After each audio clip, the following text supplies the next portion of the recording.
دوسرا نظریہ یہ ہے کہ 9/11 کے پیچھے دراصل امریکہ اور اسرائیل کی خفیہ ایجنسیوں کا کردار ہے اور دونوں ممالک کی قیادت ہی اس کی بینیفیشری ہے اور اپنے عزائم کے حصول کے لیے اس سے فائدہ اٹھا رہی ہے۔ بظاہر یہ دونوں نقطہ ہائے نظریے اپنے انداز میں سازشی نظریوں یعنی کانسپریسی تھیوریز کی حیثیت رکھتے ہیں اور صرف پروپیگنڈے کی قوت ہے کہ جس کے ذریعے ایک کو حقیقت اور دوسرے کو سازش بنا کر پیش کیا جا رہا ہے، مگر اصل حقیقت کیا ہے؟ کیا یہ ہمیشہ معمہ ہی رہے گا؟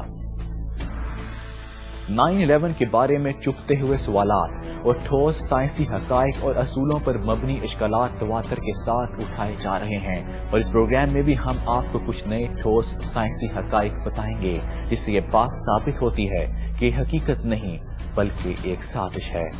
آئیے ہم دیکھتے ہیں کہ نیو یارک سٹی میں 11 ستمبر کو صبح کیا ہوا۔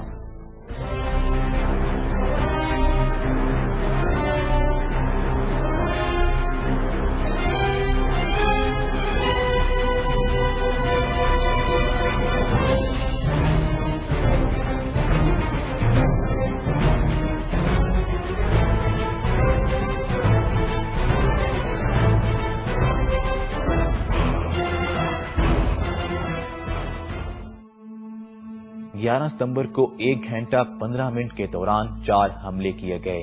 پہلا حملہ 8:45 پر ہوا جب امریکی ایئر لائنز کی flight number 11 World Trade Center کے شمالی ٹاور سے جا ٹکرائی۔ 18 منٹ بعد 9:03 پر یونائیٹڈ ایئر لائنز کی فلائٹ نمبر 175 نے جنوبی ٹاور کو نشانہ بنایا۔ پھر 9:43 پر یہ خبر آئی کہ امریکی ایئر لائنز کی فلائٹ نمبر 77 نے پینٹاگون کو ہدف بنایا، اور آخر میں 10 بجے کے قریب یونائیٹڈ ایئر لائنز کی فلائٹ نمبر 93 پینسلوانیا میں گر کر تباہ ہو گئی۔ ناظرین، پل ایک ایسی اصطلاح ہے جو عمارتیں گرانے کے لیے ماہرین استعمال کرتے ہیں۔ بارود کو عمارتوں کے اندر نصب کر کے اسے پل کر دیا جاتا ہے، اور اس دھماکہ خیز مواد کو کنٹرول چارجز کہا جاتا ہے، اور پھر بلڈنگ سیدھا نیچے کی طرف تباہ ہو جاتی ہے۔ ناظرین، آپ دیکھ رہے ہیں کہ جنوبی ٹاور پر طیارے کے ٹکرانے سے پہلے شعلہ نظر آ رہا ہے، اور طیارے کے پیٹ پر بھی کوئی چیز بندھی ہوئی ہے۔ آپ کو بتاتے چلیں کہ ورلڈ ٹریڈ سینٹر کی عمارت 1960 میں تعمیر کی گئی، اور دونوں ٹاور سٹیل سے تعمیر کیے گئے تھے۔ اس کو تعمیر کرنے والے انجینئرز اور دوسرے ماہرین کا کہنا ہے کہ سٹیل 2750 فارنہائٹ پر میلٹ ہوتا ہے، جبکہ ورلڈ ٹریڈ سینٹر سے طیاروں کے ٹکرانے کے بعد پیدا ہونے والی آگ کا درجہ حرارت 1200 فارنہائٹ سے زیادہ نہ تھا۔ 24 ستمبر کے پیپل نامی جریدے میں 51 سالہ لوئی نامی فائٹر کا انٹرویو شائع ہوا۔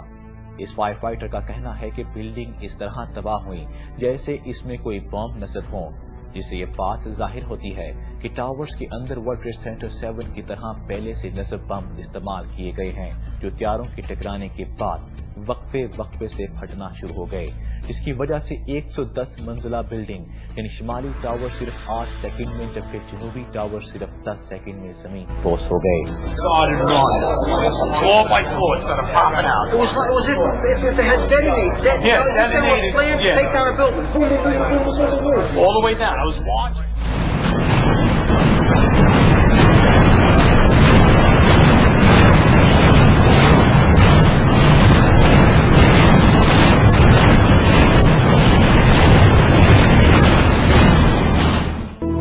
To be honest with you, we arrived on late Monday night and went into action on Tuesday morning.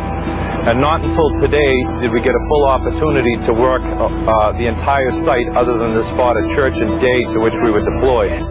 What is going on now is a massive rescue effort. Do you believe it's hundreds or thousands? I really don't want to say right now, Peter. I think it's going to be a horrible number. I saw people jumping out of the World Trade Center. I saw some of the firefighters who I know going into the building. And we were in a building in which we were trapped for about 10-15 minutes. And we set up headquarters at 75 Barclay Street, which was right there with the police commissioner, the fire commissioner, the head of emergency management. And we were operating out of there when we were told that the World Trade Center was going to collapse. The World Trade Center was going to collapse. It was going to collapse. It was going to collapse. دیکھیے 9/11 21ویں صدی کے سب سے بڑے جھوٹوں میں سے ایک جھوٹ ہے، جو کہ ورجن امریکنز دیتے ہیں اس کا کہ یہ القاعدہ کے اسامہ بن لادن کے لوگوں نے جا کے کر دیا، اور ہماری صفوں میں بھی ایسے احمق موجود ہیں کہ جو اون بھی کر لیتے ہیں کہ ہاں ہم نے کیا، تاکہ امریکن اور سی آئی اے کو تمام آبجیکٹو کرنے کے لیے مزید کو بیوقوف ڈھونڈنے بھی نہ پڑے۔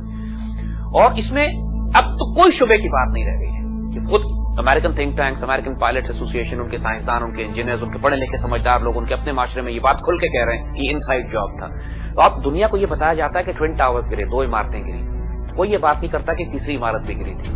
وہ اس لیے کہ جہاز اس پہ ٹکرانا تھا، جہاز ٹکرایا نہیں، تو پہلے سے جس پہ بارود ڈال کے انہوں نے رکھا ہوا تھا اس ورلڈ ٹریڈ سینٹر 7 WT7 کے تو ویڈیوز بھی یوٹیوب پہ اویلیبل ہیں۔ اور اس قسم کی ڈیمولیشن کرنے کے لیے جس طرح وہ بلڈنگ نیچے گرائی ہے انہوں نے، جو ورلڈ ٹریڈ سینٹر جس طرح نیچے گرے تھے، وہ کنٹرولڈ ایکسپلوسیو ڈیمولیشن تھی۔ اور اس طرح کی ریگنگ کرنے کے لیے، یعنی بلڈنگز کو سیٹ کرنے کے لیے کہ بلڈنگ گرائی جا سکے، کم از کم 4 مہینے لگتے ہیں کہ جگہ جگہ جا کے ایکسپلوسیو سیٹ کرنا اور اس کو آپس میں لنک اپ کرنا اور تیار کرنا۔ ایک بلڈنگ راتوں رات نہیں گرائی جاتی۔ تو 9/11 کے اگلے دن انہوں نے WT7 نیچے گرا لی اس طرح کنٹرول ڈیمولیشن سے۔ ان سے کوئی سوال تو کرے کہ اس میں ایکسپلوسیو کب لگائے تھے تم لوگوں نے؟ اور یہ ساری باتیں آن ریکارڈ اویلیبل ہیں، ان کی پکچرز، فوٹیج اویلیبل ہے۔